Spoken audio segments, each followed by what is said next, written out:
Okay, welcome everyone to today's live Q&A session with the IET's design and production experts and together with Jude Pullen. I just want to introduce our speakers today so everybody knows who we have in the room, and then obviously we'll get to the questions a little bit later. So first up is Jeremy Haddle, and Jeremy is chair of the IET's Design and Production Sector Executive Committee, robotics and automation consultant, and former chief engineer of Manufacturing Technology Centre. We have John Patsavalis. John is Senior Lecturer in Manufacturing Management at Cranfield University and member of the IET's Design and Production Sector Executive Committee. Of course, we have Jude Pullen, and he's an award-winning creative technologist and physical prototyping expert, but he's also worked really closely with ProtoLabs on the creation of the Inspire on Sustainability event as well. So welcome to all of our speakers today. Just to give you an idea of the backdrop for today, as I've said, as part of Jeremy and John's rich experience and expertise, they're both closely involved with the IET's Design and Production Sector Executive Committee. This area of the IET celebrates innovation in designing, developing and making the things people need. They focus on opportunities for engineering and technology, bringing together experts from industry, academia and government, delivering programmes of activity inspired by issues of the day and innovation around manufacturing and design, from robotics to sustainability and of course beyond. Jeremy and John will be delivering valuable insight from this perspective, and alongside them, Jude will of course be delivering valuable points from outside of the IET, which will surely altogether make this a really fascinating discussion today. Now, in preparation for today's event, we've been collating questions to put to our panellists. These questions have been quite numerous, but we've been able to distill them down into a few crafted questions that should hopefully provoke a kind of insightful response from everybody over the next 30 or so minutes. Do also pop any questions that you do have while we go through in the Q&A box at the bottom of your screen, and we'll of course get to as many of those as we can throughout the session. So if we start with the first question, please, I'll start through this one. So recently published on the IET website is a thought piece by David Wright titled "Design is Everything." But is it really when brand tribalism seems to determine a manufacturer's prosperity? Isn't it the case, in fact, that brand is everything? And if so, should designers and business leaders work to overcome this distraction from arguably more important matters around innovation? If I could open that to the floor, please.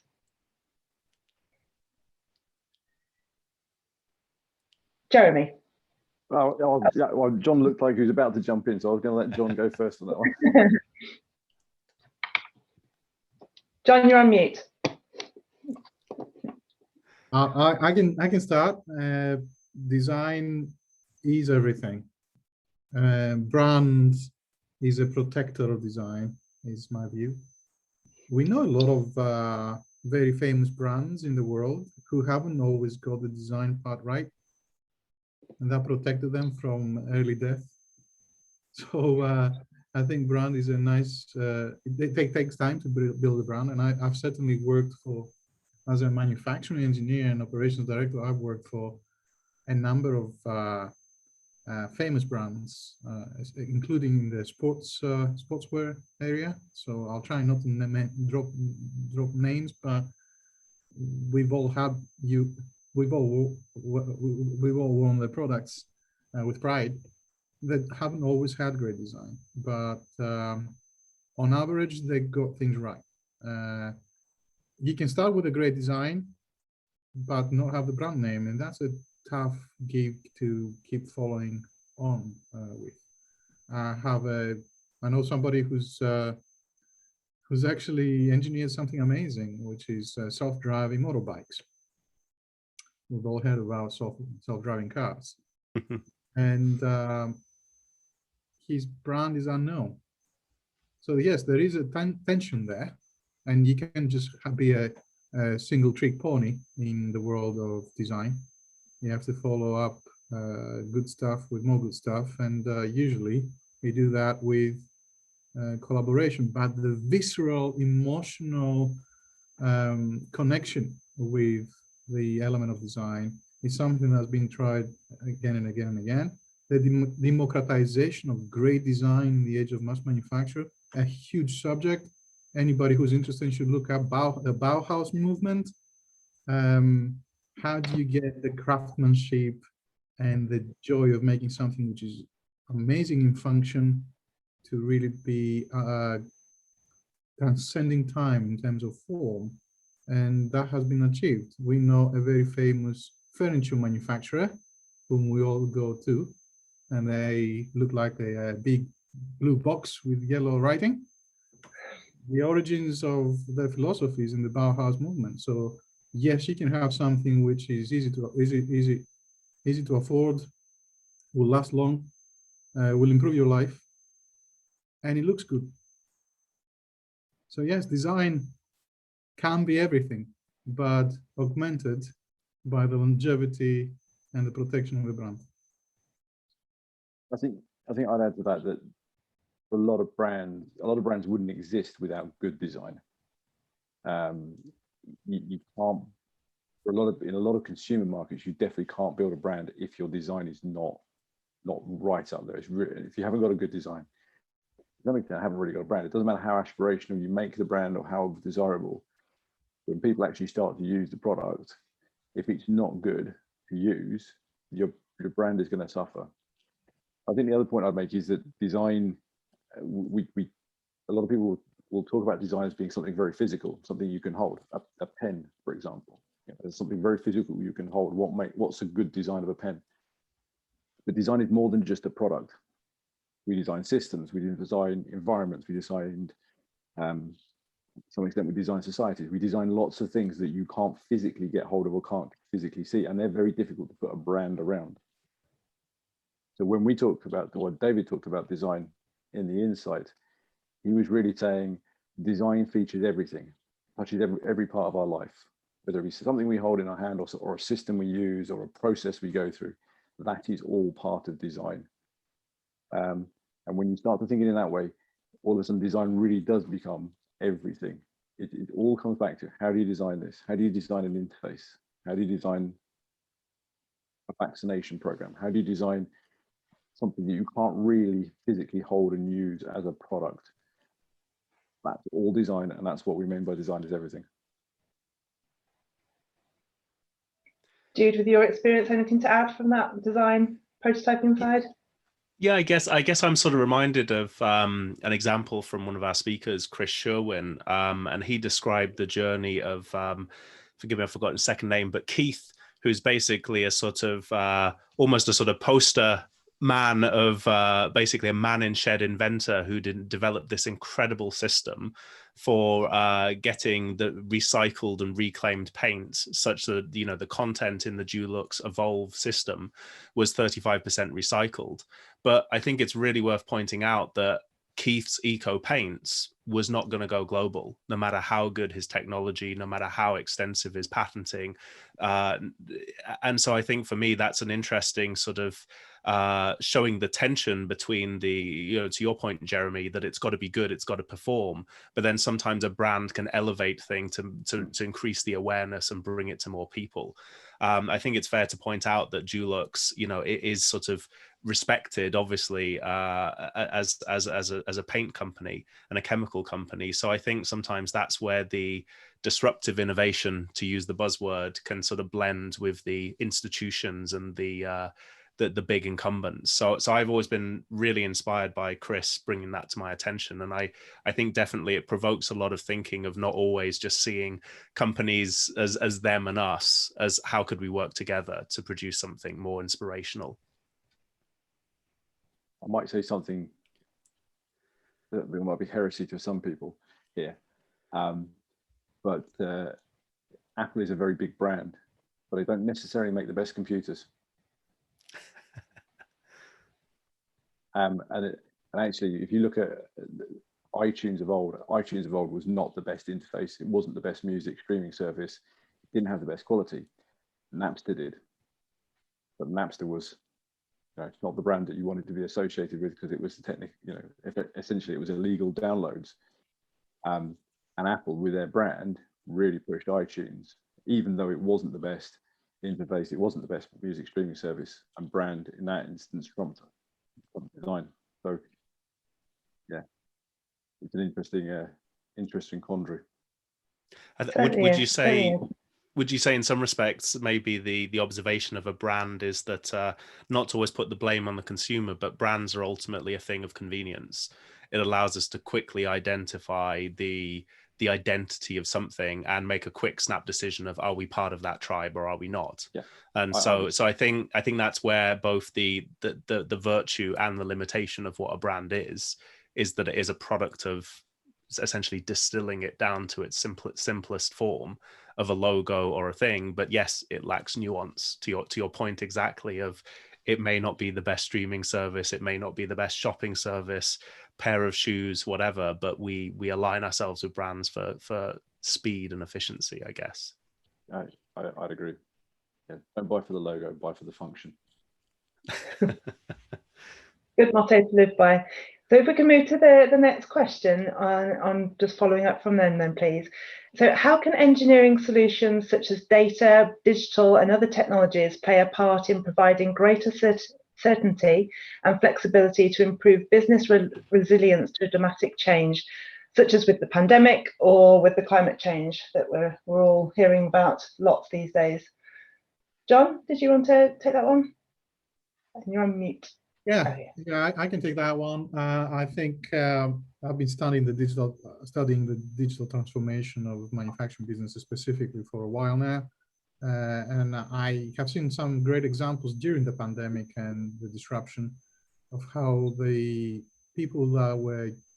companies that were curious enough to experiment with some of the new technologies in digital, not necessarily buy, but know what they could buy if they had to, and who from, and think about if they could move, where would they get the money from to do so? Who would they talk to? What are the examples they have shining good examples of, yeah, I could do the same if I needed to. These are the companies that were able to move fast because they had almost like a recipe of what to do if bad things happen, how they would use new technology to expand production overnight, what technology would they use to supercharge the shift patterns, for example. And also I've seen businesses, you can say I've studied the subject and I've actually published on the subject because it was of interest for me, what made those people more resilient.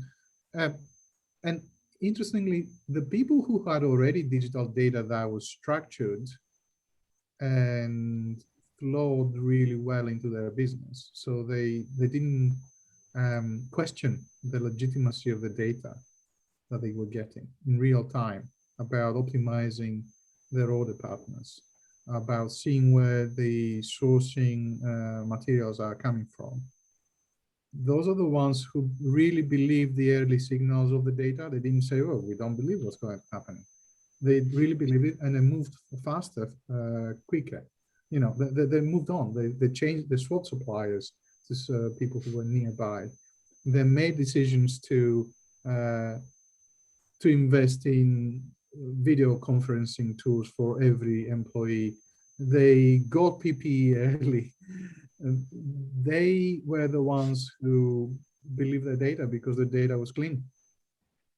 So I think having clean data that's relevant, data that is not junk, because we're generating ginormous amounts of data right now, and we're hurting the environment a little bit. So we need to find ways that we don't create, store, or transmit data that is junk. Data is not free, data is energy. Data can be very good for you, giving you early signals of what's coming your way. Examples have shown that the ones that believed what was going on performed much better, and the stats behind that. Yeah, I think that people who've got good, strong data that they can trust definitely responded faster and will be able to respond faster to future changes. I think John's point about being careful with the data you are collecting and not collecting superfluous data is really relevant. There's an example that I came across where somebody was measuring a component during its manufacturing stage, and they measured it a lot during the manufacturing stage, and they ended up with 11,000 data points for something that was probably about the size of my pen. And if you imagine that, that's a huge amount of data, and that's got to be stored. And as John said, every time we log on, every email we send consumes power, it consumes energy, it consumes storage, and ultimately this is going to start to add up. So I think this idea of data and digital being a great way to save the environment. We're not getting in our cars and driving to meetings. We're not flying around the world to go to conferences or whatever. That's all good. If we're not careful, we can go the other way and just live off a digital society where we're running huge data centers, huge internet loads, and we're creating exactly the same amount of harm as we were before. So we do need to be very careful about it. And to go back to this example, when we look through it, of those 11,000 pieces of data, probably only needed about 400 at the end. And it was a massive saving in storage and power and everything else that goes with that. So I think you do have to be careful with data, but those who work that out, figure out what data they need and how they're going to use it, will be the ones who can benefit and can scale to the new challenges that are coming or will be coming in the future. I guess I'm curious to know a little bit what your thoughts are on essentially some of the new technologies, which I appreciate. If I mention the word blockchain, it can provoke a roll of the eyes of, does that just mean the sort of the Bitcoin and Ethereum type stuff? But I do still sort of find things like sort of provenance quite interesting to examine. But then I would imagine, to your point, Jeremy, there is a cautionary thing of saying, actually, if you just take all of the data points, you're going to have this basically a lot of dumb data, rather than continually refining and paring back the unnecessary. I mean, if you've just done a quality assurance of a product, then really all you need to know is, does it pass or does it fail? And if it fails, then sure, you retain the failure data, but if it passes, then close it off. Yep. So I wonder, how do you see people managing that sort of new technology to have seemingly endless traceability? So I think one of the interesting examples is, and this is where technology does help, is where you start doing edge computing and you start analyzing the data as you're collecting it, rather than collecting all this data, sending it up into the cloud, and living with all the latency of the cloud and all this overhead that it creates. You use edge data to process it on the spot, whittle it down to what you really, really need, and then send it to the cloud. And we're seeing people do that already in agriculture, where you're working in the middle, and just imagine you're working in the middle of a field where you don't have a fantastic phone signal. You're not going to be able to transfer all that data all of the time. So if you process it on the tractor right there as you're collecting it, when that tractor gets back or gets into signal, it sends kilobytes of data, not terabytes of data. That's a huge change. So I think edge computing and to some extent blockchain, in the way it can manage that data flow, will help people to start to really drill down to what they really need. So I think, just following on from there, we've just had a question in from Jan on the feed. Is the art of making a physical thing a dying language then? So just carry that theme on. I'd say no, because we aren't yet living in symbiotic eggs plugged into a computer. So I think we will still need lots of physical things. The art of making something, it's strange. Even if you look at design thinking as a technology for computer software and programming, you still have this concept of paper prototyping, and it is literally paper prototypes, and you have paper sliders that people move along to change the screens. Physical things that you can hold in your hand tell you a lot more than what's on the screen. The physical, emotional interaction with something that you can hold in your hand is far, far more important than anything you can get from digital. Digital will take you a long way. In my field of robotics and automation, we talk about simulating an offline programming. You don't really know what that robot's going to do until you've actually built it and put it in place. You can tell a lot, but you can't tell everything. So I don't think the art of physical building is gone. or is dying. I guess I'm obviously biased, as I call myself a physical prototyper, but I guess I think it's always that one of that we continually sort of advance in such a way that, you know, the sci-fi of say, like, you know, the early 2000s is now becoming reality, and the sci-fi of today feels out of reach, but actually in, you know, 50 years time it'll be commonplace. I guess to sort of encapsulate this, I'm always reminded of Stanley Kubrick's 2001 Space Odyssey, where the chimp throws the bone up into the air and it becomes a spaceship. So I guess my point is, it's just like, okay, we went from bone to spaceship. It'll go from spaceship to something else that our generation can't comprehend, but it will still be physical. It will still be a tool. It will still progress us forwards in some way. So I think, yeah, I don't see it dying off just yet, but I do think digital plays an increasing role in the sort of intermittent steps of what good design looks like. And I would agree with that. We are physical beings. We're not digital beings yet. So long as we remain physical, digital is just going to be tools. By the way, there's a parallel there with music creation. Being able to have a synthesizer, sample music, I think actually created more musicians, funnily enough. People haven't stopped playing instruments, but the ones who were not particularly good at playing instruments have found another way of expressing themselves in music. So I think there's a parallel there with digital thing, and enables more people to play around with design products. Everyone can think themselves as a designer. I can dial up my own design of my own sneakers. Wow, I'm in the driving seat of that. So I think there'll be more. It gives you more options. And I know ProtoLabs is in that game. Is offering a platform for people to become designers. So I'm excited about that. Would you say as well that it's almost sometimes not the failing of the technology, but the failing of creativity? And I guess what I mean by that is you take the music example. You know, for years, I'm sure we went with, you know, so many different ways to make a reverberance or a type of music, and then electronic music came along. And I think it's probably a little bit the same with how we design things at the minute. It's that analogy of, if you have a hammer, everything looks like a nail.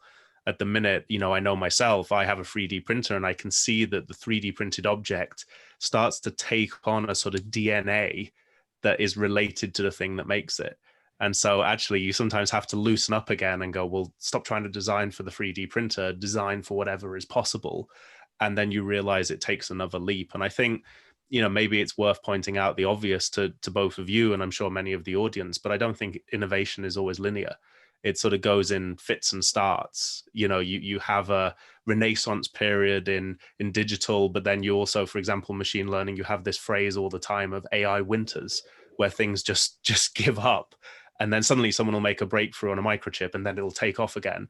At the minute, we don't, you know, I know I've got friends who work in quantum computing, and they're going, yeah, but no one's writing code for it yet, because we can't figure it out. It's really tricky. But come the day when they do, then yeah, that'll be game changing, to music, to cars, to whatever it is that we're doing. So yeah, I think it's fits and starts. It is, and I think the question itself is a fantastic question, because that makes us who we are, reflecting back, that nostalgia, being able to deal with the tension. Are we losing something which has a value? Just posing the question and reflecting.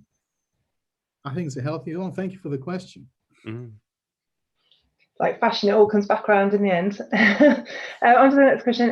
Will the new £40 million Industrial Energy Transformation Fund in the UK achieve its long-term goal of improved energy efficiency and decarbonisation, or will it simply help create an unsustainable green bubble that will burst as soon as the funding dries up? Jeremy, do you want to go first on that one? Well, that's a really political question.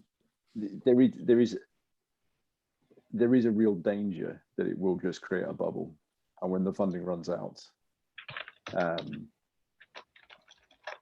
there's nothing that follows on from behind it. My sense is that that's probably not going to happen, and that there is a desire from the people who put the funding together in government that this will be a longer term thing, and this is just a starting point. Because I think there's a realization that we have to do more in this space. We can't sit back and not do it anymore. But of course, we have to prove that the people who are recipients of this funding actually have to prove some benefit, have to actually make some significant steps forward, or it will end up becoming just a bubble and just a point funding. Yeah, it's a difficult one to answer, I think. It is, and I agree, it's a little bit politically loaded, but let's face it, government have roles to play, because these are complex problems, and they need to play their role, and that's to incentivize general movement, even from people who would be the laggards, the late adopters, encouraging them to come forward in the adoption curve just because of incentives and regulation. I think it's a healthy thing. And by the way, I've got 2 teenage daughters to whom I very clearly said, we're sorry, we messed the world up for you. And you know, they say, so what are you going to do about it? I think the Generation Z are not going to let us forget. And we've seen that in the public news. I won't mention any names, but they won't let us get away with not putting things in order, not doing something. And I think even when the funding stops, yes, the laggards will slow down, but there's going to be plenty on the early part of the normal distribution curve that they're not going to turn back. I think would you say it's always hard to judge these things on just like a number and the output? I'm not going to name any specific companies, but I've certainly worked on projects, some of which have been successful, but some have failed spectacularly. And it's interesting because you define the failure in terms of like, oh, did it create a return on investment immediately in that fiscal year? Yet sometimes you realize those people retain a knowledge which then gives birth to something that actually was profitable some years later. So I guess I feel like all these sorts of, funds, it's sometimes hard to judge their impact because it might be that, the effect of that happens many, many years later. And I guess my only concern is just, frankly, that 40 million doesn't sound like a great deal. That's my only real criticism of it, is that I feel that, it's not to be patriotic at all, but I feel like if Britain wants to wave its flag as a leading innovator in the world, I would hope it increases spending on things like this. I think you're right, Jude. I think the number is just, it's a number, and I think 40 million is far too small. And it's good that yesterday there was an announcement about 118 million on decarbonisation, which is another good investment, but it's just a number. And ultimately, as John said, we've messed the world up, and no number is going to be big enough. But the knowledge we gain from doing these projects, from being funded, we might, as you say, you might not see it now, but in 4 or 5 years' time or 10 years' time, that little spark that was generated as part of this funding could lead to something much bigger and much more significant later on. And so they're not big enough numbers. There is a danger it could just be a bubble, but actually I think it's good investment, because it will start that thought process. It will spark ideas, and even if those ideas don't get significant funding afterwards or go much further, that spark will stay. That once that idea is generated, somebody will remember it. Somebody will pick it up later on. For me, a lot of these kind of government-funded projects, it's not necessarily about what the project funds. It's how you capture the knowledge and use that knowledge later on. Make sure the most amount of people can benefit from that knowledge later on. Okay, I'm very aware of time, so I think if we could just finish on perhaps a thought provoke from each of you now. So, is it manufacturing, or is it the energy sector, or perhaps another, that holds the key to a sustainable future? And I guess if I can get an answer from each of you to close on, if that's okay. Start with John. I think the energy. I think we have enough natural resources to solve our problems. Geothermal alone will solve it. Fusion. We've got the sun. Yes, energy will go a long way, but certainly it's not just about carbon footprint and climate. It's also about the protection of species, social justice, and I think pollution. And let's not forget that that is an issue. And I think manufacturing has a role to play on all of those areas. There are today, even today, manufacturing companies around the world that pollute our earth, and that has to stop.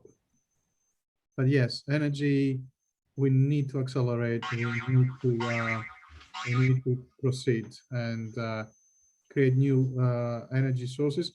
Everyone's talking about, well, we've learned a lot from the wind turbine industry. Fantastic. Let's learn, as Jeremy said, let's learn more about what are the lessons that we've learned. Put them into play for electrification, put them into play for geothermal energy, create new industries. They do take time, as Jude said, but if we've learned anything, then let's have these learnings permeate the length of parliaments. Let them become national strategies of learning. I'd agree. I agree with what John just said, and for me, I don't think energy or manufacturing are more important than each other. I think the way we will solve a lot of the challenges that we're coming up, and the way that we, to some extent, the way that we have addressed the pandemic is by working together, is by getting out of our silos and saying, yes, I'm a manufacturing engineer and I have this expertise. You are from the energy sector and you have this expertise. If we bring our expertise together, what do we create? And go back to sci-fi, the some, I can't remember the exact phrase from Spock, but it's something about the sum of the whole is better than the individual, something along those lines. And it's really true. You know, when we work together, we can achieve amazing things, and that's what we really need to do. So yeah, energy important, manufacturing. I'm a manufacturing engineer, so it's really important. But actually, when energy and manufacturing come together, then they become really powerful. And I think it's the same with any other engineering or even any other discipline. I think engineers have to get outside of their engineering bubble and think we're part of a society, and we can engineer a solution, but it doesn't necessarily mean it's the right solution. So go and talk to the people who are going to use the solution or have to live with the solution, and then figure out what's the right solution together, not just in our little engineering design office or our shed or our factory or wherever it might be. Yeah, I have to say, Jeremy, you're a man after my own heart with that, and I found the observation of sort of what COVID has done for innovation, collective effort, just unbelievably humbling and inspiring. And I think if anything, I remember my granddad relating to the innovation through sort of the Second World War, and I think how different it is for this generation to. I think most people, to maybe preface that, most people are quite uncomfortable with the notion of where does technology really come from. I mean, when you look at your phone, things like accelerometers probably were originally developed to power, well, they were to power missiles and make sure that they hit their targets accurately, yet now we play games on them. And so I sort of feel that this has been, a generation that's lived through a globally collective effort on something that wasn't an arms race. I mean, let's not forget, even going to the moon, as much as it was a great achievement, was also a hugely scary moment. If you look at the Cuban Missile Crisis, the tensions between, Russia and America. So I think actually there's something incredibly exciting about living through an example of when we really did come together and innovate for something, to use the Spock quote, greater than the sum of its parts. So I think, this point that I made earlier about, being a failure of imagination, I feel it's incredibly exciting time to be part of it. And what a wonderful positive note to finish on, Jude. Thank you for that. But thank you to all three of our speakers today. I think there's been some, although we only probably got through about 5 or 6 questions, I think there's been some big ground covered in those answers. So I really thank you for your time, your efforts, and also your expertise on this. It's really good to listen to and understand. And I think we're getting the same feedback from everybody in the chat as well. So thank you, everybody, for your time. Thank you, everybody, for listening, and we'll see you on the next one. Thank you, everyone. Thanks a lot. Thanks. Bye-bye.